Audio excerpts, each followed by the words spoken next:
Ravie aujourd'hui d'inviter Rachel. Rachel, qui est sophrologue et prof de yoga, a choisi de mettre toute son expertise, toute son expérience aussi au service de ces familles, en créant des accompagnements spécifiques, ludiques aussi, et également sécurisants. Parce qu'aujourd'hui, quand on est avec des enfants, c'est important de pouvoir sentir, on va dire, de l'expérience, de l'envie et puis de la sécurité. Et dans cette interview, on va partager avec Rachel son parcours, son évolution et également ce que la structuration de son accompagnement lui a permis de transformer, tant dans sa posture professionnelle que dans la qualité aussi de ce qu'elle fait. Voilà. Écoute, justement, Rachel, est-ce que tu peux te présenter avec tes propres mots? Bonjour à tous, moi c'est Rachel, je suis maman de 2 enfants, j'ai 37 ans et je suis avant tout infirmière diplômée. J'ai travaillé des années en tant qu'infirmière auprès de publics vulnérables, d'enfants en situation de handicap. J'ai aussi une longue expérience dans la petite enfance et je veux pas dire reconvertie parce que je considère pas ça comme une reconversion. Je considère mon travail vraiment comme une redirection dans la sophrologie. La sophrologie kaysédienne, très clairement, c'est la forme pure de la sophrologie, la forme initiale, et en sophrologie ludique pour adapter mon travail vraiment auprès des enfants. J'ai fait ce choix dû à la maladie. Je suis tombée malade il y a quelques années de là et j'ai pas pu continuer à exercer et j'ai vraiment cherché quelque chose qui me correspond. La sophrologie, le yoga, c'est quelque chose que je pratique moi personnellement dans mon quotidien et c'est ça qui a fait un peu le choix sans le vouloir. J'ai pratiqué et un jour je me suis dit moi je vais faire l'école comme ça je pourrais utiliser plus d'outils pour moi-même et c'est finalement devenu un choix professionnel. Aujourd'hui je me décrirais comme heureuse, comblée et alignée. C'est un mot que j'aimais pas du tout utiliser auparavant, que ce soit dans ma vie professionnelle ou personnelle, mais c'est comme ça. Et je pense qu'aujourd'hui, je réalise vraiment mes rêves. Je cultive de la joie intérieure, puisque je dis ça volontairement parce que c'est vraiment quelque chose qui m'accompagne depuis que je suis petite, puisque je me suis toujours dit, moi, quand je serai grande, je serai heureuse. C'est vraiment une phrase qui m'a toujours accompagnée. Ouais. Et ça fait pas si longtemps que ça que cette phrase est revenue dans ma tête. C'était vraiment dû à une pratique de sophrologie d'ailleurs. Et c'est quelque chose qui m'accompagne et même quand rien n'allait, c'était là. Un jour je vais être heureuse et je veux être heureuse dans ma vie. Et donc, ce que tu partages, c'est ultra fort. Pourquoi? Parce que en fait, là, souvent on a tendance à dissocier. On fait toujours l'avant, l'après. Avant c'était comme ça, après. Et là, en fait, déjà dans les mots que tu partages, on sent que, comme tu disais, il y a une continuité. Il n'y a pas d'avant et d'après. Il n'y a pas de séparation. Tout est aligné avec ton parcours. C'est ça. C'est un peu le fil rouge aujourd'hui que je ressors sans le vouloir, sans l'avoir perçu. C'est quelque chose qui est revenu que je me dis oui, en fait, c'est ça. C'est depuis que je suis petite, ça m'a accompagnée et aujourd'hui, c'est revenu. Et je me dis, ça a un sens et c'est exactement ce que je veux à travers mon travail aussi partager. Je trouve que beaucoup de mes clientes, notamment qui travaillent avec des enfants, ont aussi cette, on va dire, reconnexion avec l'enfant qui était, quel ou ils étaient. Et je trouve ça beau aussi parce que quand on va vers un public, souvent ça fait résonance avec soi-même et puis avec aussi des parties de notre vie. Donc vraiment, c'est super intéressant aussi que tu partages tout ça. Justement, toi, comment tu décrirais aujourd'hui ton univers, ton énergie quand on entre dans ton accompagnement, dans ce que tu fais? Comment tu pourrais décrire aujourd'hui ton univers, Rachel? Moi, je décrirais mon univers comme plutôt un espace posé, mais joyeux. Parce que je pense que la joie, c'est vraiment quelque chose d'important. C'est ce que je veux finalement transmettre. C'est pas parce qu'on fait de la sophrologie et du yoga qu'on travaille avec les enfants, surtout pas avec les enfants. On doit vraiment y passer par le jeu. C'est ça qui ouvre la porte, en fait, de notre travail. Je me dis que je suis maman et je suis professionnelle. Donc, j'ai, en fait, ces 2 parties qui sont hyper importantes. Donc, je sais aussi, pour des problématiques personnelles, à quel point c'est important aussi d'amener ces outils. Ça, c'est hyper important. Mais voilà. Qu'est-ce qui t'a amené?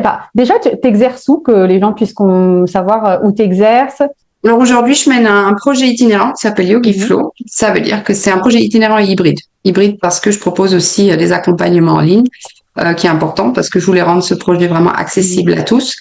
Donc sinon, je suis dans le secteur de l'Allier, plus précisément Moulins Saint-Pourçain, dans un milieu rural.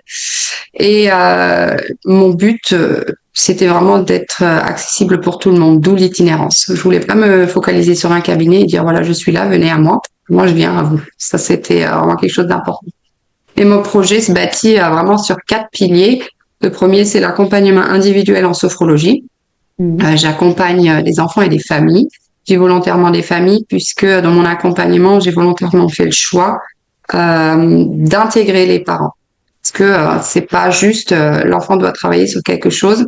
Je pense que le parent doit avoir la cohérence aussi derrière de se dire c'est important d'investir du temps, c'est important d'investir de l'énergie, c'est important aussi d'être présent parce que c'est finalement la présence qui manque et c'est ça souvent qui fait basculer le poids et de dire voilà j'ai besoin d'un accompagnement, il y a quelque chose qui va pas et on se rend compte que finalement c'est aussi le temps qui manque. Et puis, donc, voilà. On parle aussi de responsabilité et c'est vrai que quand tu es un enfant, bah, tu peux pas être 100% responsable. C'est même impossible. Ouais. C'est exactement ça. Donc voilà, c'est mon premier pilier. Le deuxième, c'est les cours collectifs en yoga. À partir de septembre, ça sera du sophro-yoga parce que je me suis rendu compte finalement, naturellement, j'intègre beaucoup de sophrologie dans mes cours de yoga sans le vouloir. Et finalement, je me suis dit non, on va renommer ça. Ça sera du sophro-yoga. Comme ça, il y aura de l'espace vraiment pour tout. Et ça, c'est accessible aux enfants de tout âge, de 14 à 17 ans, sur des groupes d'âge différents. Aujourd'hui, j'ai même des groupes mixtes et je trouve que les groupes mixtes, ça marche très très bien parce que les petits regardent vraiment les grands et ont vraiment cet exemple de dire waouh, moi aussi je veux faire ça.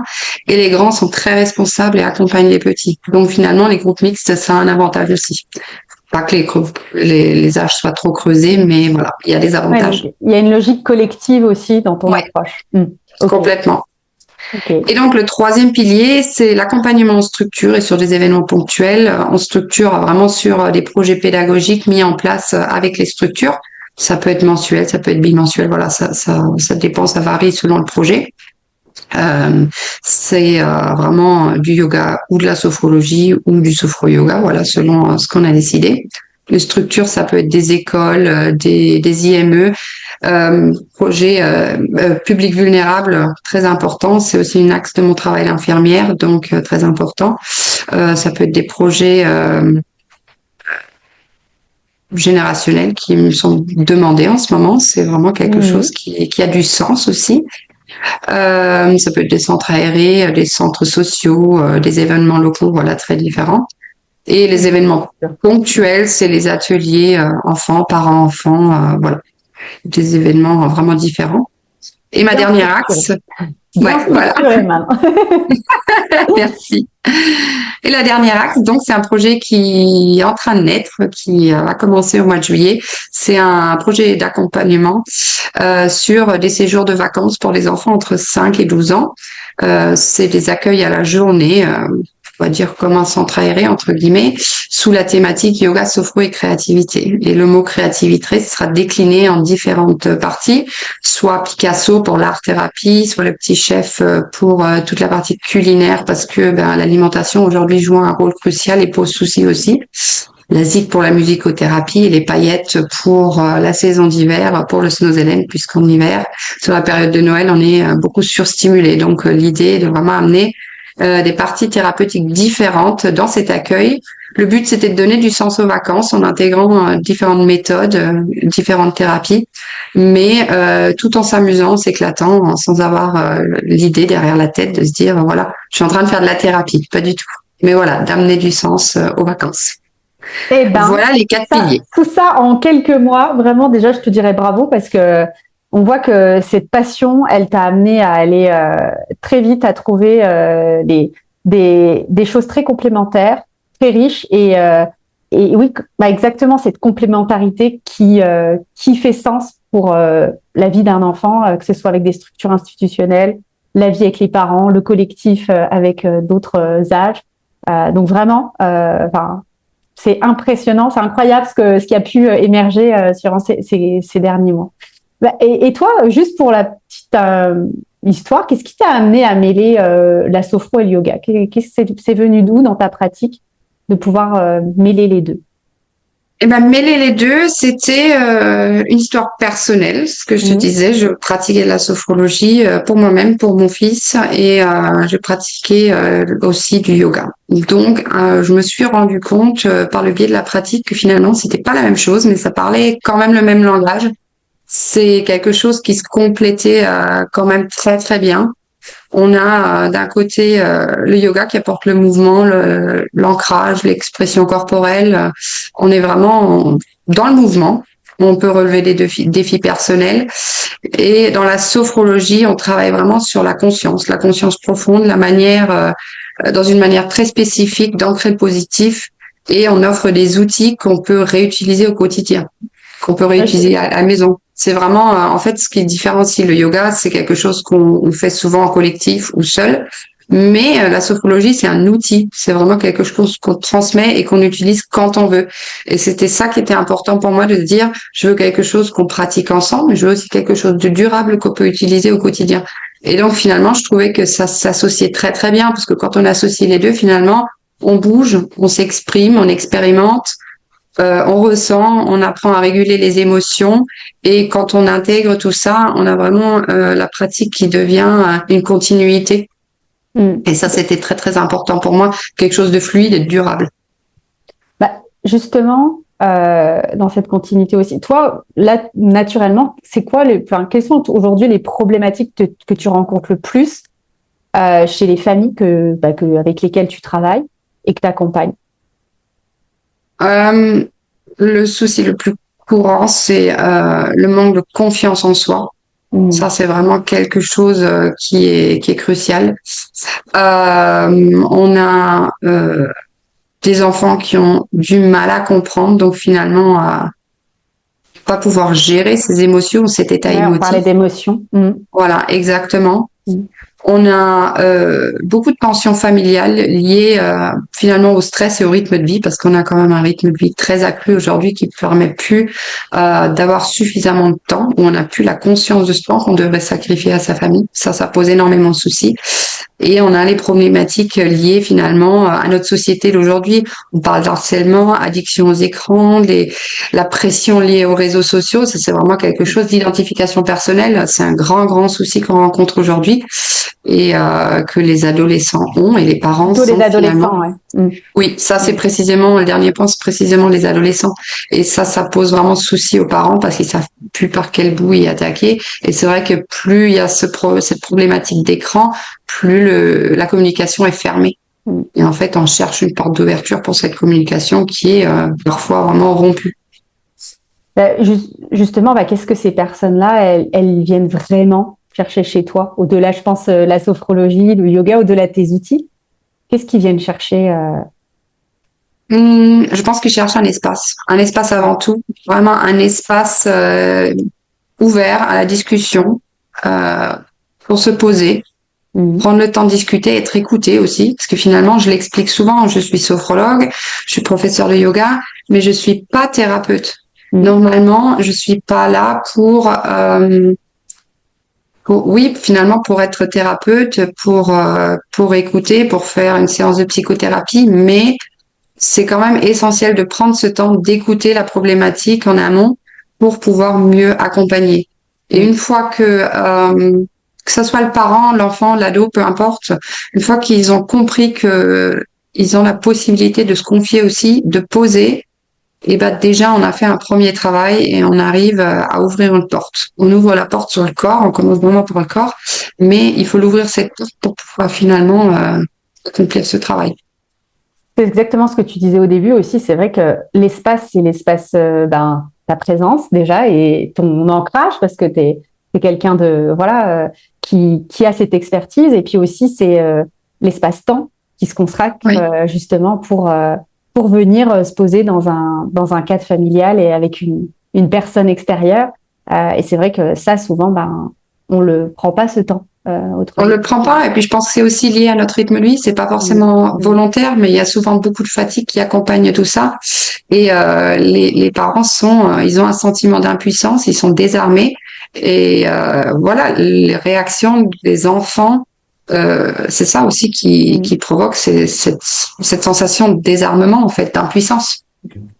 Et toi, justement, tu sais à quel point la singularité, c'est quelque chose qui est important dans mon approche et dans chacun de vos parcours.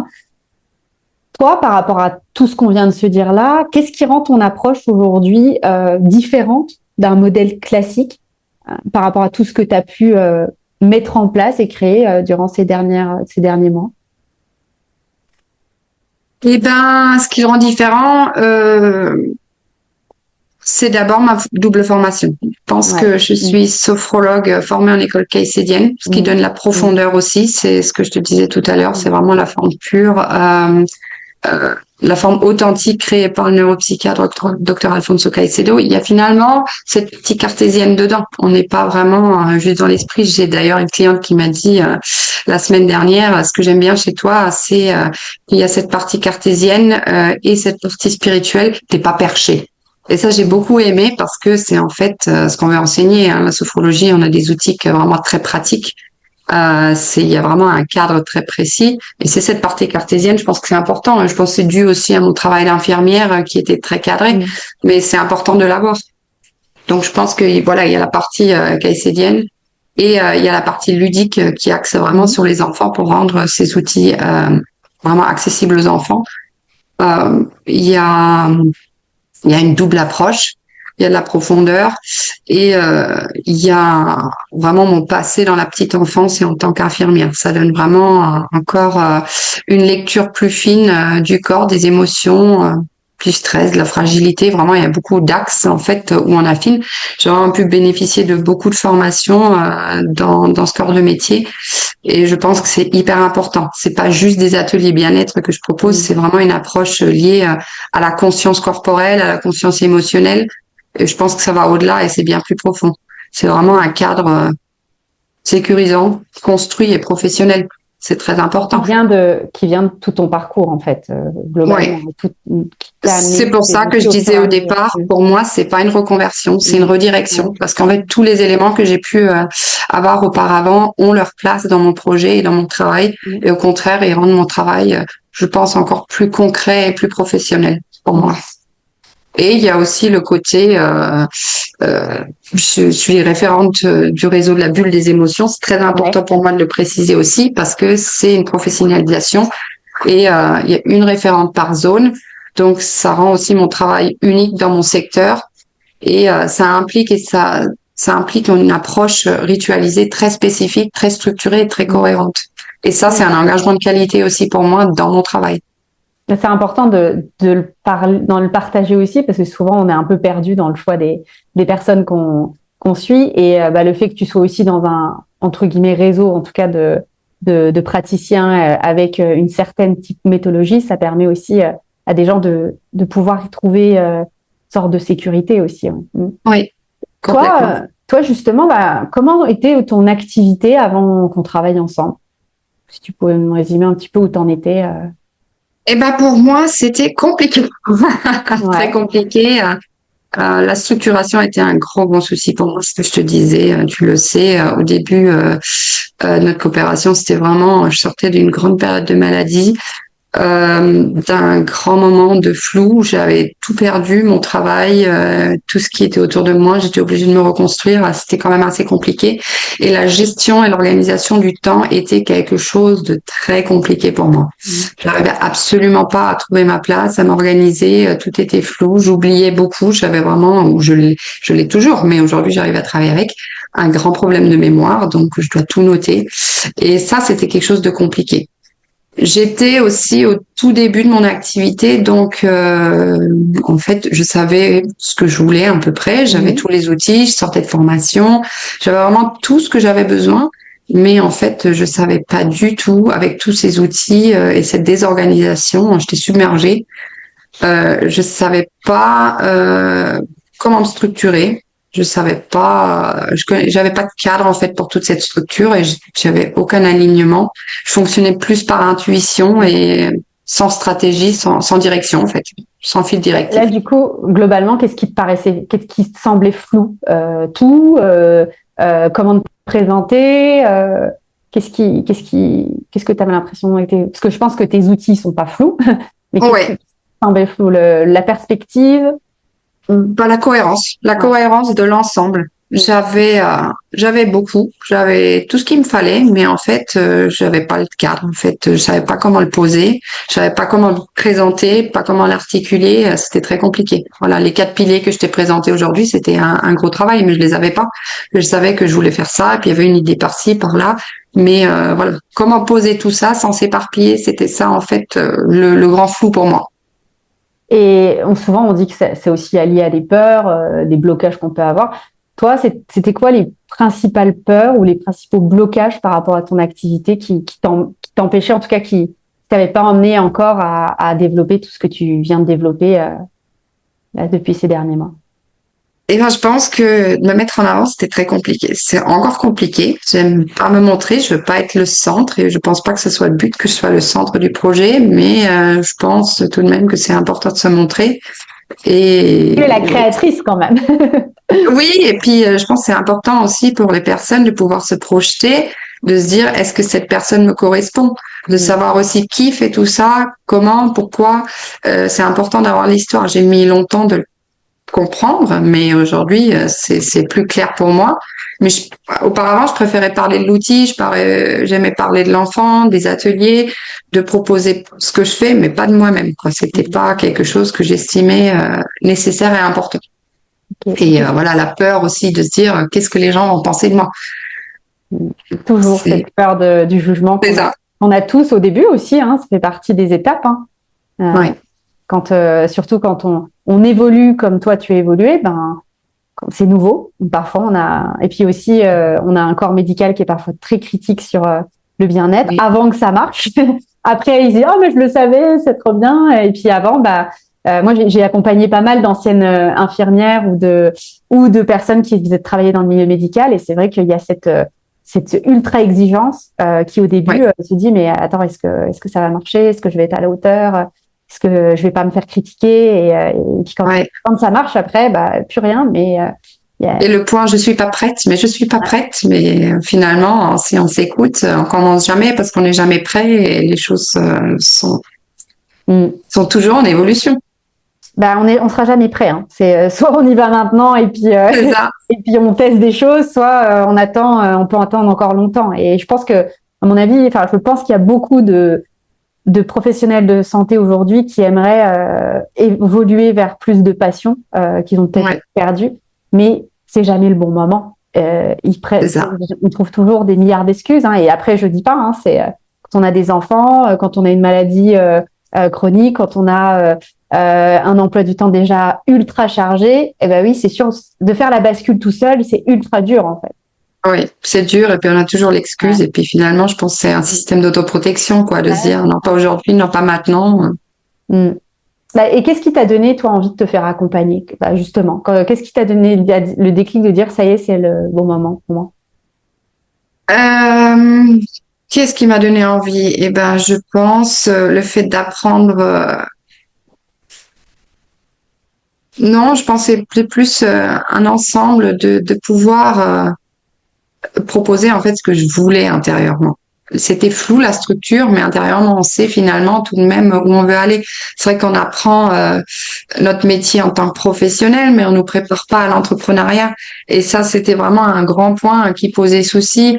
J'étais formée, j'étais compétente. Je pense que je suis compétente dans les accompagnements, mais j'avais pas en fait les bases pour structurer une activité ni même pour structurer une entreprise, quoi. Ça, c'est des choses que j'ai jamais fait auparavant.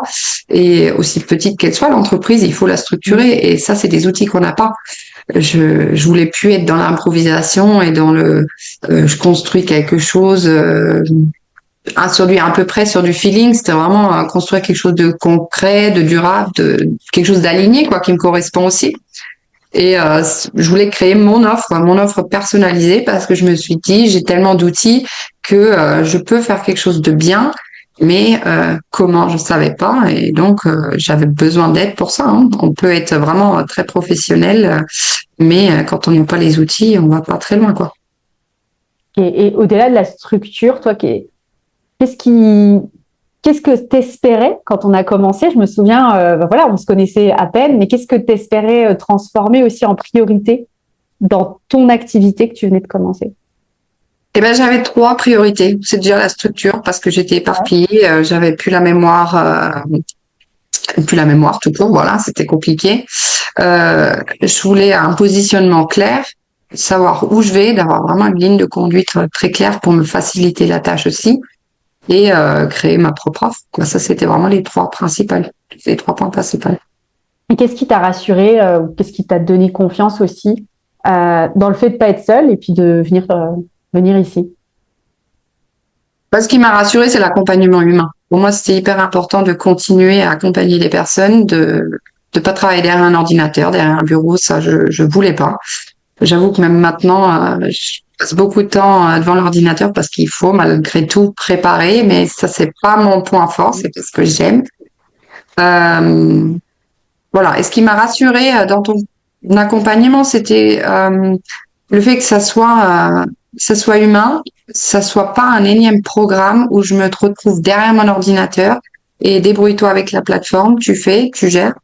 Et si tu as besoin, t'envoies un petit message. C'était vraiment, il y a du one-to-one, Pas on possible. s'appelle, on se voit, voilà, c'est pas juste un appel téléphonique, on se voit aussi. Et ça, c'est hyper important pour moi. Il y a Mm. plusieurs séances, on est accompagné, il y a un espace d'échange qui est vraiment libre et puis vivant aussi. Ça, c'est ce qui donne aussi cet élan qu'on a besoin. Et surtout, c'est une chose qui est hyper importante pour moi, c'est pas une solution clé en main. En fait, tu me donnes pas un gâteau tout fait et tu dis tiens, voilà, maintenant tu peux faire avec. En fait, ça nécessite beaucoup de travail, beaucoup de temps, beaucoup d'efforts et c'est ce que ça m'a coûté les derniers mois. Mais aujourd'hui, je peux vraiment dire ça en vaut la peine, ça vaut vraiment le coup parce que aujourd'hui, j'ai construit mon propre projet et ça m'appartient vraiment. Tu es là pour m'aider, tu es là pour me pousser, mais le travail, malgré tout, c'est moi qui le fais. Ce que j'aime bien aussi dans tout ça, c'est que bah, vous faites toute partie du bien-être, mais il n'y a pas de concurrence en fait, parce que vous créez tellement des choses qui vous Ouais. ressemblent à vous qu'il n'y a aucune. En fait, chaque personne que j'accompagne est complètement différente. Vous attirez complètement des personnes différentes. Vous créez des choses complètement différentes. Il y a pas de, comme tu dis, il n'y a pas de méthode toute faite en fait. C'est votre méthode et ça, ce qui est beau, c'est que personne ne peut plagier quelque chose qui vient de soi-même parce Oui, que c'est ce qui c'est est beau, tellement c'est qu'on veut personnel. pas, ouais, pardon, on veut pas travailler dans cet esprit de concurrence. Donc, c'est vraiment chouette d'être chacune à notre manière individuelle, même si on a tous ce même outil, entre guillemets, la sophrologie, le yoga, peu importe ce que c'est, ça peut être autre chose. Mais c'est vrai qu'au début, c'est une grande, grande crainte de se dire, voilà, j'arrive là, qu'est-ce qu'ils vont penser? C'est toujours cette question. Mais qu'est-ce qu'ils vont penser? Encore une sophrologue, encore une professeure de yoga, elle va encore nous proposer la même chose.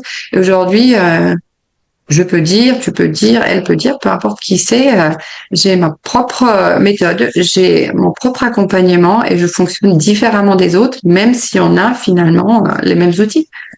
Mm. Et qu'est-ce qui a changé dans ta façon, du coup, de voir maintenant ton activité? Qu'est-ce qui a pu changer par rapport à l'année dernière, dans tes perspectives, dans ta façon de le voir? Et ben aujourd'hui, je vois tout ça comme un projet structuré. Mm. J'ai une vision claire. Avant, j'étais plus dans le faire, il faut proposer. C'était plus, si je peux dire, une succession d'ateliers, ce qui est plus le cas aujourd'hui.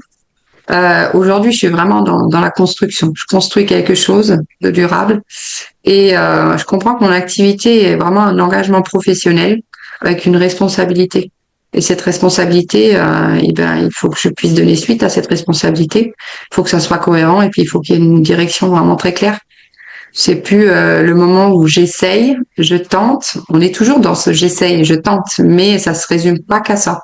Il y a vraiment j'essaye, mais dans mon cadre, dans ce que j'ai construit, dans mon projet. Et voilà. Et puis je développe avec solidité finalement.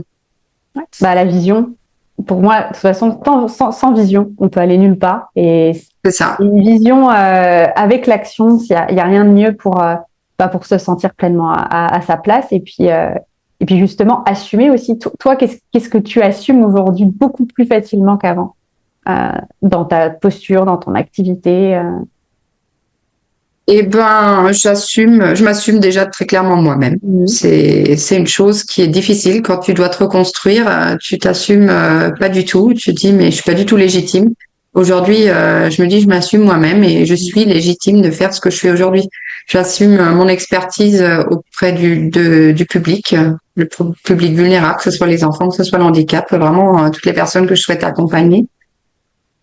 J'assume aussi très clairement mon parcours d'infirmière parce que pour moi c'était plus ou moins du passé, mais aujourd'hui je me rends compte que c'est pas du tout du passé, c'est du présent. Je suis infirmière et toute cette expertise elle est importante dans ce que je fais et il faut l'assumer. Il y a aussi la profondeur de ma formation parce que c'est vrai qu'on se forme et puis on n'a pas du tout notion. Je veux dire spécifiquement pour la formation de sophrologie caïcédienne. C'est vraiment quelque chose de très profond. Je pense qu'au début, je mesurais pas du tout l'ampleur, mais aujourd'hui, je me dis, c'est vraiment quelque chose de très, très profondeur, de très, très profond qui m'aide aussi à accéder à mon activité différemment. C'est ce que je trouve dans les formations, ce qui est intéressant, c'est qu'on apprend beaucoup, il y a beaucoup de théories, mais de voir la puissance, c'est vraiment dans l'expérimentation avec ses clients, avec ce qui se passe, avec l'évolution qu'on voit. C'est là qu'on voit à quel point les outils qu'on a appris dans le cadre de formation sont ultra cohérents et amènent vraiment des gros changements pour sa clientèle, quoi. C'est ça. Et puis ça, finalement, c'est des outils qui font partie de mon accompagnement aussi parce que moi-même, je pratique la sophrologie, moi-même, je pratique le yoga et c'est ça qui m'a finalement aussi aidé à me dire, voilà ce que je propose, voilà ma valeur. Même si c'est pas encore du 100%, je suis là, c'est ce que je propose et c'est beaucoup plus fluide qu'avant. Donc, c'est un outil professionnel, mais c'est aussi un outil personnel qui m'aide à avancer aussi, malgré tout. On va parler de structure aussi parce que je trouve que beaucoup de professionnels du bien-être ont du mal à poser un cadre, des limites aussi, que ce soit des limites professionnelles, parce que voilà, il y a toujours cette idée de bien-être et mettre des limites et dans le bien-être, parfois ça peut sembler dichotomique. Et et également ces limites personnelles, parce que on parlait d'organisation, on parlait de sa vie, parce que il faut aussi savoir vivre et même si on est impliqué, on est passionné par ce qu'on fait, il faut aussi savoir gérer sa vie personnelle. Toi, du coup, en quoi la structuration t'a permis de mieux poser ton cadre et aussi tes limites dans ta vie? Elle m'a déjà apporté beaucoup de sécurité. Je pense que ça, c'est déjà la base pour tout.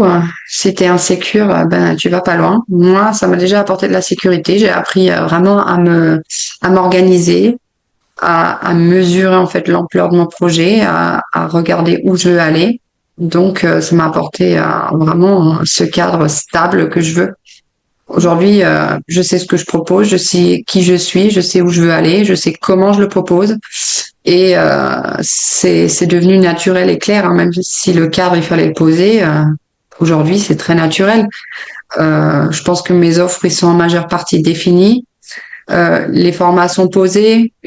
Les derniers formats vont prochainement être publiés. Mes limites sont plus claires. Je pense que c'est vraiment des parties très, très importantes. Je dis plus oui à tout. Ça, c'est quelque chose aussi qui est important. C'est vrai qu'au début, on a plus notion de dire oui à tout et à tout le monde pour faire plaisir. On se dit oui, mais il va m'aider, donc il faut que j'aille plus loin aussi. Mais le cadre est important, quoi. Ça, on revient toujours au même. Quand on fait des grands accompagnements, on peut pas non plus toujours dire oui, sinon on se disperse et puis voilà, on est reparti sur les travers. Tellement. Et qu'il y ait moi, je dis toujours qu'il y ait de la cohérence dans le fait de valider soit des partenariats, soit des opportunités, parce que en fait, on en aura tout le temps des opportunités, mais savoir lesquelles on a envie de choisir aussi, pour pas se perdre. C'est ça. Et puis voir aussi où il y a une chance à saisir et puis où c'est inutile, quoi. Il faut faire cette part des choses parce que finalement, c'est aussi un accord qu'on fait au détriment de soi-même et de sa famille ou de sa vie personnelle. Et ça fait partie aussi de toute cette structure. Et paradoxalement, plus le cadre est clair, plus les familles sont finalement sécurisées. C'est ce que je me dis. Plus je veux pas dire être rigide, mais d'une certaine manière, si. Une fois que le cadre est posé, c'est comme ça, et puis on va pas au-delà parce que sinon ça va pas marcher. Et ben ils sont en sécurité, ils sont ouverts et ça avance. C'est exactement ce que je vois. C'est un gros mot parfois, la structure, et on voit ça comme de l'enfermement, comme ce côté un peu rigide, alors qu'au contraire, enfin, moi, la structure, c'est vraiment de la sécurité et ça rassure tout le Oui, monde en fait. C'est-à-dire, bah, quand c'est bien ordonné, quand on sait jusqu'où on peut aller, quelles sont les limites, bah, c'est là qu'on se sent bien, qu'on se sent en sécurité dans sa famille oui. et dans tout ça, toi, dans tout ça. Et justement, bah, comment maintenant ta famille vit ton activité professionnelle? Comment, comment Et ils ben le aujourd'hui, vivent? Mm. je pense qu'aujourd'hui, c'est un grand changement pour tout le monde parce que finalement, tu vois, on parle du cadre, c'est important pour les familles que j'accueille, mais c'est important pour moi-même aussi parce qu'aujourd'hui, je m'éclate dans mon travail. Les bases sont claires. Je me suis fait une charte d'engagement à moi-même. J'ai notifié ce que je fais, ce que je ne fais pas. Et aujourd'hui, je m'y tiens, même si des fois je me dis, ah, mais peut-être. Mais en fait, j'ai dit non, je l'ai noté, je le fais pas. Et je pense que tout le monde le ressent parce que je m'éclate dans mon travail. Je suis vraiment joyeuse. J'adore ce que je fais. C'est sans stress parce que finalement, il y a une souplesse aussi dans la gestion. Il n'y a pas d'autodestruction, entre quelque sorte, parce que c'est vrai que on imagine le travail d'infirmière, les horaires du matin, du soir, c'est très compliqué et il y a une sorte d'autodestruction parce que finalement le patron demande est-ce que tu peux remplacer, on n'ose pas dire non, on dit oui et puis on sait qu'on est au bout du rouleau parce que ça fait déjà 6 jours qu'on travaille de suite. Mais c'est comme ça fait partie du métier. Mais aujourd'hui, il n'y a plus de ça, il n'y a pas de compromis et il n'y a pas de parti pris. Et je pense que ça, tout le monde le ressent. Donc, vie perso aussi. Et puis, en effet, bah, oui, le fait d'être son propre patron, ça demande à se structurer. Mais par contre, Ouais. bah, c'est une richesse tellement, une flexibilité aussi tellement importante quand on a été dans des cadres extrêmement rigides d'emploi du temps Oui. auparavant. Mm. Et finalement, je me dis aussi, on projette quand même ce qu'on incarne aussi. Si je vais à mes séances avec les coins de la bouche jusqu'en bas et j'ai pas envie et je suis fatiguée et j'ai pas le temps, je me dépêche, et ben ils s'y retrouvent pas non plus. Ni les enfants, ni les parents. Pour les cours de yoga, c'est pareil. Je viens, je suis installée, tout est prêt. Les enfants arrivent, ils sont posés. Déjà, l'ambiance est différente. Si j'arrive en courant et je suis fatiguée, je me suis couchée tard, j'ai pas eu le temps de préparer, tout le monde le ressent. Je pense que c'est important que ce soit pour ma famille, mais tout autant comme pour le public. Et toi, bah justement, toi, comment les parents qui viennent à tes accompagnements, enfin les parents et les enfants, qu'est-ce que tu observes chez eux quand tu les accompagnes et comment ils vivent ces moments avec toi?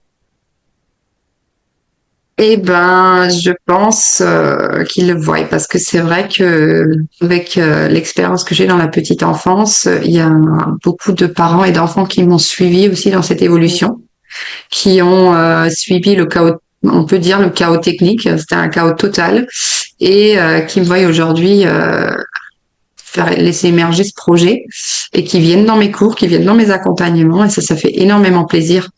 Mais aujourd'hui, je pense qu'ils voient que je suis apaisée, je suis organisée, je suis joyeuse. Ils savent, après, ils me connaissent aussi dans ma partie professionnelle. Ils savent que je suis très ambitieuse, que je sais où je vais, je sais ce que je veux. Mais je pense qu'ils ont pris conscience aussi que, il y a eu un grand, grand changement aussi. Un grand changement pour moi professionnellement, tout comme personnellement. J'ai reconnu mes limites et je sais ce que je veux et ce que je veux pas. Et est-ce que tu aurais un retour ou un moment particulièrement qui t'a particulièrement marqué là, ces derniers mois avec ta clientèle? Oui, j'ai deux retours. Bah, aujourd'hui d'ailleurs, même ce matin même, j'avais un petit garçon. On avait fabriqué une bouteille de la colère, un outil aussi en sophrologie, où finalement, quand on a des moments de colère, on prend un petit coupon rouge et soit on écrit, soit on dessine, soit on gribouille sa colère sur ce coupon et on le met dans la bouteille pour le voir partir. La colère, elle est là, elle fait partie de nous, mais on la voit par l'action partir dans la bouteille et on l'enferme. C'est un outil qui marche très très bien pour les Génial. enfants. Ouais. Et la maman m'a dit ce matin, et puis c'était d'ailleurs l'enfant qui me l'a dit, même pas la maman, c'était après, que il l'avait utilisé que 2 fois. Et donc c'est vraiment, tu vois le sourire sur le visage de l'enfant, tu vois le sourire sur le visage de la maman, et ça fait énormément plaisir. Quand on se dit on a travaillé dur ces 3 mois, et c'était pas pour rien parce que uniquement 2 fois, quoi, c'est énorme, c'est chouette. Ouais. Et j'avais un deuxième enfant qui vient depuis, oui, on touche à la fin aussi, presque 3 mois, qui était, je peux pas dire dispersé, mais qui avait du mal à se poser, mal à suivre, toujours en mouvement. Il se levait, il disait c'est beau, Ça c'est arrive beau. beaucoup, hein. Souvent maintenant. Oui, très très souvent. Et pas plus tard que la semaine dernière, il est arrivé, il était calme, il était posé. Il m'a dit, je suis dans le vert, dans la sérénité. Je vais dire une émotion que les enfants choisissent pas souvent. C'est plus des émotions actives comme la joie ou la colère, quoi. Et là, c'était la sérénité. Je lui ai demandé pourquoi, il a su me l'expliquer.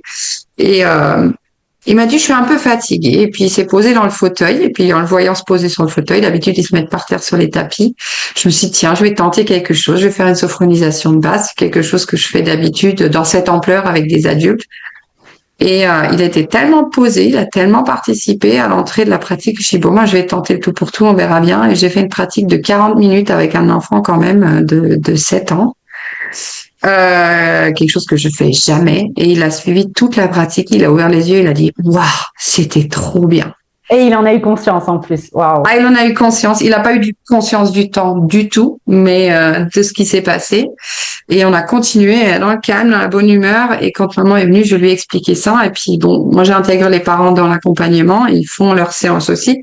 Et quand je lui ai dit ce qu'on a fait, elle y croyait pas. Elle y croyait pas. Puis je lui ai dit si, ça a marché. Maintenant, vous allez pouvoir de temps en temps essayer à faire cette pratique ensemble. Et vraiment de me dire de passer de ça à ça, c'était juste énorme. Bah là, tu te dis que tu as fait le bon choix, quoi. Exactement. Complètement. Ok. Et ben, justement, toi, qu'est-ce que tu aimerais dire à une professionnelle qui a envie de qui a envie d'accompagner, qui hésite à structurer son activité? Qu'est-ce que tu aimerais lui dire aujourd'hui, si tu avais un petit mot à passer à quelqu'un qui sait pas, qui a peut-être pas confiance encore? Je dirais, n'attends pas, tout simplement. N'attends pas, il faut passer à l'action. On n'est jamais parfait, on apprend toujours, on apprend à structurer, mais je pense que c'est vraiment, il faut le faire activement. Il faut pas attendre et réfléchir et ruminer et refaire un essai, et réécrire un plan. Il faut passer à l'action. Je pense que c'est ça le plus important. Toi, On gagne du temps. Ouais, on gagne du temps, on gagne de l'énergie. toi, t'aurais aimé comprendre quoi plutôt dans ton parcours? Euh, J'aurais aimé comprendre que la clarté et la structure, ce sont pas des contraintes. C'est vraiment un outil de liberté. C'est hyper important. Certes, ça prend du temps, ça prend de l'énergie, ce qu'on disait tout à l'heure, mais par la suite, ça nous libère énormément. Je pense que j'aurais vraiment aimé savoir ça avant, et puis avoir une solution, mais comme je l'ai construite aujourd'hui, vraiment par moi-même. Pas avoir une baguette magique, pas avoir vraiment une recette magique toute faite et dire voilà, c'est comme ça qu'il faut faire. Parce que je pense que c'est aussi par ce travail qu'on se rend compte de ce qu'on a. Et toi, maintenant, bah, on voit des sophrologues qui vont aussi des accompagner, enfin, des sessions à la séance, etc. Selon toi, c'est Oui. quoi toute la différence avec un accompagnement aujourd'hui L'accompagnement fait la différence très clairement pour le client. Et puis même pour nous-mêmes, déjà pour le client, c'est important de voir cette évolution. Si je propose 2 séances, il n'y a pas d'évolution. Et on le sait tous, on est tous pareils. On va y aller une fois, on va y aller 2 fois, on est déterminé, on est hyper motivé. Et au bout de la 3e fois, il y a une petite excuse parce qu'il y a peut-être un petit point qui me pique. Bon, j'ai pas le temps, j'ai un rendez-vous ici, financièrement c'est compliqué. Il n'y a pas d'engagement en fait. Et c'est ce que je disais tout à l'heure. Moi-même, je me suis écrit une charte pour avoir mon cadre. Et c'est mon engagement et c'est ça qui me permet aussi aujourd'hui de pas déborder. Et je pense qu'un client qui a un accompagnement, eh ben, il peut pas déborder non plus. J'ai cet accompagnement, donc j'ai tant de séances, donc j'ai tant de temps et tant d'énergie à investir et c'est son engagement personnel. Et il y a que comme ça qu'on voit l'évolution. Et pour nous-mêmes en termes de professionnels, c'est beau d'avoir un client et de voir toute l'évolution. Et c'est ça qui nous permet aussi d'affiner aussi notre accompagnement par la suite pour les clients suivants. Donc, je pense que c'est bénéfique pour les 2 côtés. Et moi, ce que je dis toujours, on a beau avoir toute la discipline, on est conçu comme ça. Il y a un moment où cette motivation, c'est une résistance. C'est humain. C'est humain. Et si on s'autorise pas à vivre cette résistance, eh ben, il se passe très peu de choses ou beaucoup moins. Alors que si justement il y a un vrai cadre d'accompagnement, une vraie évolution, un parcours, c'est là qu'il y a des transformations parce qu'on a dépassé cette zone de résistance. Et c'est ça qui est le plus beau. C'est ce que j'appelle la transformation parce que oui, une fois que la résistance elle est enlevée, là il y a un potentiel qui émerge, qui est même une personne ne s'imagine pas. Oui. Oui, puis je pense que la présence, elle est réelle, quoi. On investit dans un accompagnement, on se dit, je suis pas là juste pour une séance, je suis là pour faire un travail sur une longue durée. Donc, on s'investit différemment. On est pleinement là, on écoute, on observe, on ajuste. Il y a vraiment beaucoup plus de moyens. On se donne plus de moyens, tout simplement. Justement, toi, aujourd'hui, on va encore 2 questions, puis après, je te libérerai. Aujourd'hui, de quoi tu es la plus fière? De quoi tu es la plus fière dans ton chemin professionnel? Je suis fière d'avoir osé créer cette activité qui me ressemble finalement, vraiment. Je suis fière d'avoir structuré ce projet, d'avoir été au bout, d'avoir clarifié vraiment mon positionnement. Je suis fière d'être devenue en fait ce que je suis aujourd'hui. Fière d'être devenue référente du réseau de la bulle parce que c'est un atout pour mon accompagnement, pour toute mon activité en fait. Et je suis surtout fière aussi de voir ce que je propose est efficace et permet finalement une réelle transformation. Une transformation dans le quotidien de l'enfant, des familles et d'avoir ces retours aussi. Et je pense que c'est un vrai impact pour moi, pour ma famille et puis pour les familles que j'accompagne. Et puis ça, j'en suis vraiment fière. Même si j'en suis au début, il y a eu un grand impact. Mais c'est important de se sentir cette fierté de s'être choisi et de ce que ça amène aussi pour son entourage et pour sa clientèle aussi. Ouais. Je sais que j'aime bien parler de vision, de perspective. Justement, c'est quoi ton intention quelle intention tu as envie de poser aujourd'hui pour la suite de ton activité? Mon intention, c'est d'approfondir. D'approfondir la sophrologie caïcédienne, de poursuivre,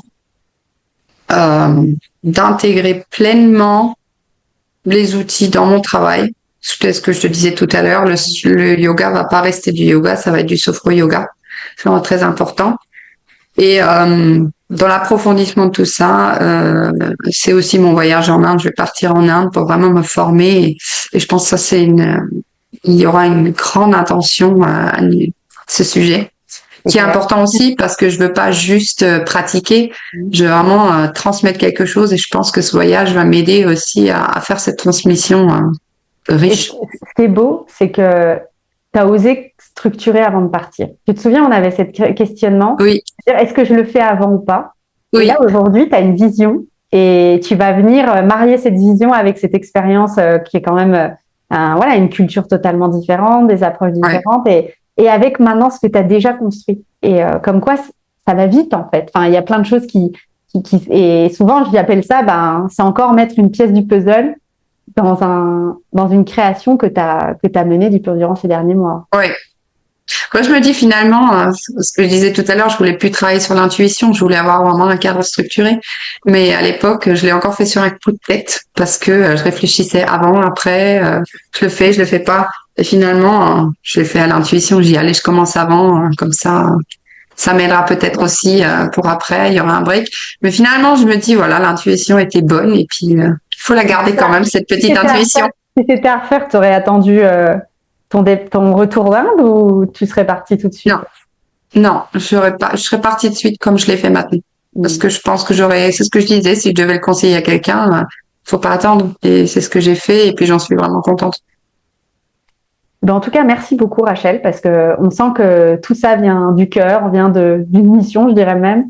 Et puis, je pense qu'il y a beaucoup de personnes qui ont écouté, qui ont probablement été touchées par ce que tu as partagé. Peut-être aussi des familles, peut-être des mamans ou des parents qui aimeraient peut-être travailler avec toi, surtout que tu travailles en ligne et en présentiel. Où aujourd'hui, on peut te trouver si on souhaite se renseigner sur tes accompagnements, sur ce que tu fais, sur les activités que tu proposes? Aujourd'hui, on peut me trouver sur Facebook, Instagram, YogiFlow03. On peut me trouver dans mon cabinet à Monété-sur-Allier et puis en itinérance. Je pense que le plus simple est de suivre Facebook, Instagram pour vraiment voir les possibilités différentes et de me contacter. Je mettrai de toute façon tes coordonnées en dessous, le lien. Et tu as des nouveautés actuelles, t'as des choses, il y a des choses particulières que tu proposes ces prochaines semaines? Oui, alors j'ai mon atelier parents-enfants, sophrologie parents-enfants, avec un peu de yoga le dimanche 22 février au studio Isis à 100% sur Sioule. C'est un atelier qui permet de renforcer les liens parents-enfants et puis vraiment de repartir avec des outils très concrets pour renforcer ce lien et puis faire face à des situations particulières. Et je vais faire mon départ en Inde, je reviens fin mars et fin mars on va pouvoir me retrouver du coup sur les ateliers et sur les nouveaux ateliers yoga aérien également au studio Isis. D'accord. Voilà, ça va être la petite nouveauté. Pour les personnes qui ont fait un peu short de venir te voir en fin février, ils pourront te retrouver à d'autres ateliers à ton retour fin mars. C'est bien ça? Exactement. Ok. Écoute, merci beaucoup en tout cas Rachel. Moi, c'est vraiment une joie d'accompagner des femmes comme toi parce que on voit cette motivation, on voit, enfin, dès que c'est clair pour toi, tu fonces. Et ça, j'adore parce que c'est vraiment agréable. Et puis de voir tout ce que l'organisation t'a permis de soulager, de vivre mieux.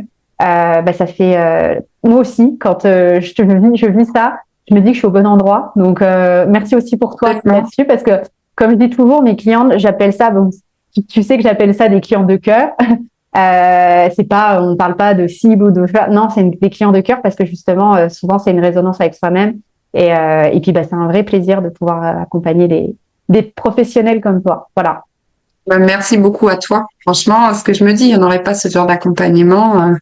Je peux pas dire ce genre d'accompagnement parce que c'est un accompagnement unique, mais ça a vraiment débloqué beaucoup de choses. Hein. Puis on se dit, l'organisation, c'est un petit point, mais en fait, non, c'est pas du tout un petit point. C'est une vraie montagne quand on est désorganisé. Totalement. Poser un accompagnement quand on sait pas le faire, c'est une montagne aussi. Et puis, on a besoin de professionnels pour ça. On a besoin de toi. En tout cas, je te remercie énormément parce que c'est un accompagnement qui me prend beaucoup de temps, beaucoup d'énergie. Mais je prends ce temps vraiment avec beaucoup de joie parce que je sais où je vais et puis je sais, je vois en fait les résultats derrière. Exactement, exactement. Ok, merci en tout cas pour ce temps consacré à cette écoute de cette interview. Je vais remettre en dessous les coordonnées de Rachel si vous souhaitez voir plus sur ce qu'elle fait et puis la contacter. Et puis on se retrouve dans un prochain épisode dans 2 semaines sur une thématique encore différente. Et merci beaucoup Rachel pour ce temps. Merci à toi Julie.